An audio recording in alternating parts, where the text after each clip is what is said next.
Hello and welcome to another video from Midas Touch Toys, Games and Collectibles. And today we're looking at the 1987 release by Dapol from their Doctor Who series of action figures and playsets. And this particular one we are looking at today is of the Tardis, the Time and Relative Dimension in Space Doctor's Time and Spaceship, or the Police Public Call Box, whatever you like to call it. Okay, so this is the box that it comes in. And the front of the box, it says Doctor Who from Dapol, and you can see an image of the Tardis in the bubble as it appeared at the beginning of the Sylvester McCoy's intro in Doctor Who. Okay, so that's the front of the box.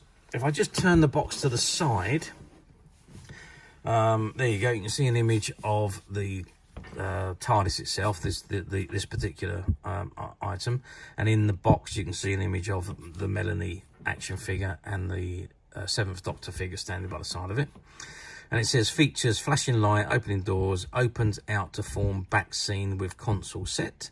And at the bottom, it's got the licensing information. BBC 1987, licensed by BBC Enterprises Limited. And it says Tetrap, courtesy, copyright by Jane Baker, Dapol, Wilmsford, Cheshire, CW1, 1HW. And if we turn the box around to the other side, yep, we've got exactly the same on the other side. Just a little bit different information. Same image. It's got features, flashing lights, opening doors, opens out to form back scene with console set. Barcode is item number W.5. And it's got made in England and Hong Kong by Dapol.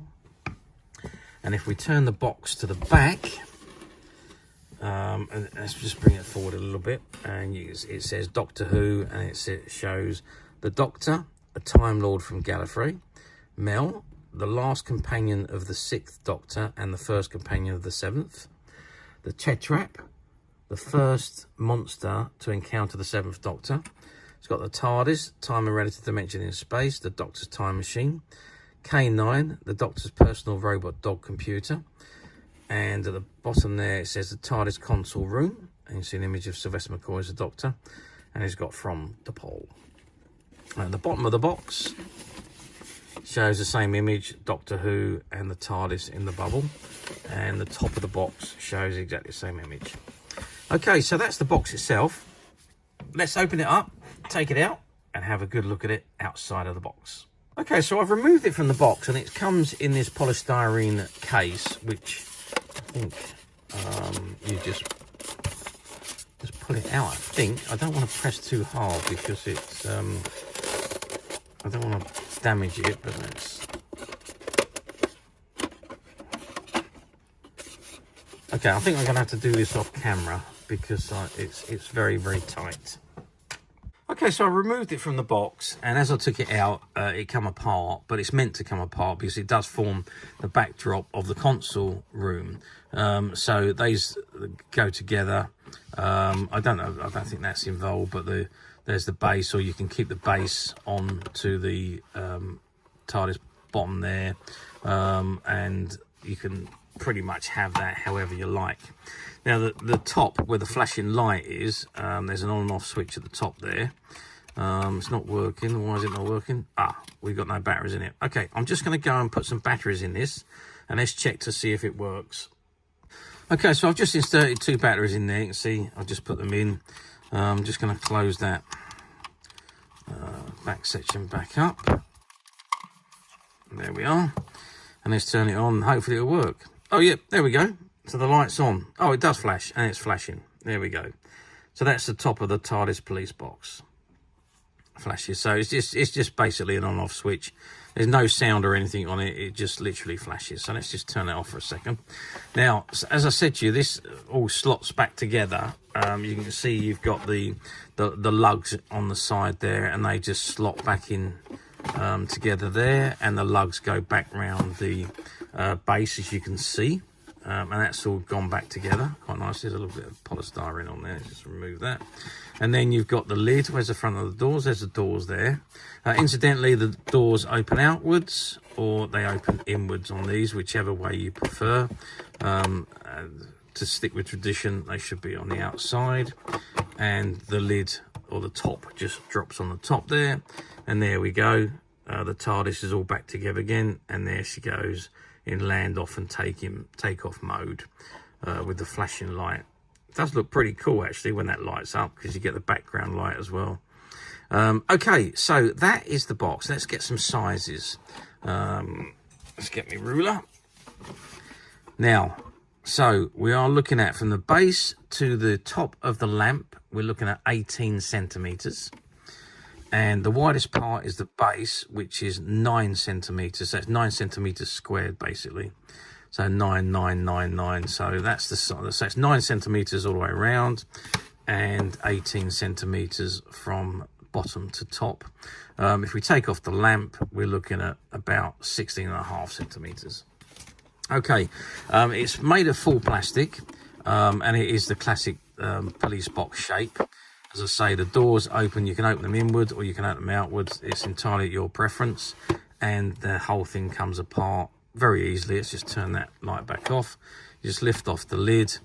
The sections here, they just come apart, and then you've got the door way. These are joined, those don't come apart, and that one is joined as well, that doesn't come apart, but that's your backdrop for the TARDIS console if you have the TARDIS playset to go with it. Okay, that is the TARDIS. So how well did these do? Well, Dapol had the license to produce Doctor Who figures and playsets for quite some time during the 80s. They did buy out a lot of the old Marks molds, and they did produce Daleks that were from the original Marks molds, as well as producing them from their own molds, as well as all the characters and so on. So there was quite an extensive range that Dapol produced, and at the time they were the only ones manufacturing Doctor Who merchandise. So they were, I wouldn't say they were fantastic sellers, because again, it was only specialist shops that had them. And back in the 80s, there wasn't very much internet about. Really, the internet really didn't come on until the 90s or the early 2000s. That's when it really took a grip on the nation, or the world globally, in actual fact. But prior to that, there wasn't much online. You could order stuff from magazines, but that was generally it. So compared to how items would sell today, if you had the internet as it is now, back in the 80s, I'm sure these figures were just done phenomenal. But because of the limitations, I don't think overall they sold particularly well. Don't get me wrong, they did sell a lot of product, and they did do a lot of events. So I know at Longleat they had Dapol events. They also had events where they down in Cardiff, I think, and there was a few other events. I know they've done events. The Doctor Who exhibition in Blackpool also had a big Dapol event going on. So there was lots of events that they did promoting the product, but as I say, you had to go to those events, or you had to go to a specialist shop to be able to buy them, which was sad, really. You couldn't just get them in a normal toy shop, but there we go. So they could have done a lot better, but obviously they didn't, and they've now become incredibly collectible. And some of these items are so expensive now. The play sets are just a phenomenal amount of money, especially if it's the 25th anniversary one, which was limited edition. Well, pretty much all of them were limited edition. They didn't actually run them for very long before the line finished. I think the license ended in the early mid-90s, or just before, or certainly ended before the movement, before the new Doctor Who series was produced, and the license went to character options. So that is a little bit of brief history on the products. But obviously now they're extremely collectible, highly sought after, and very difficult to find, especially in this mint condition in the box. Incidentally, this is all shop stock, which we found in a shop that we bought.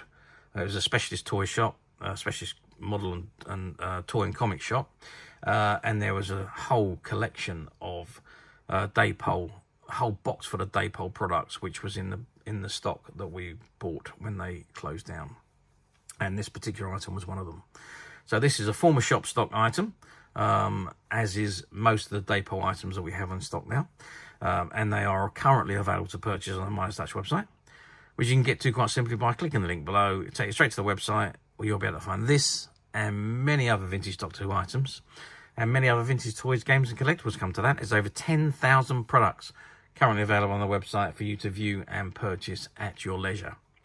Also, don't forget to hit the subscribe button, because we are uploading videos for every new item that goes into the website. There will be something for everybody, and I am absolutely positive you're not going to want to miss this, because we literally have thousands and thousands of new products which we're shooting videos for and uploading on a daily basis. So if there is something in particular you are looking for, something old that you've never been able to find, something quirky you might want to buy for a friend, or maybe just something from your childhood that you'd like to own again to help you recuperate those long lost childhood memories, well, stay tuned, keep watching, because you never know, the next item we upload could be the item you've been looking for. Okay, that is it for me on this particular item. I hope you've enjoyed this very short video.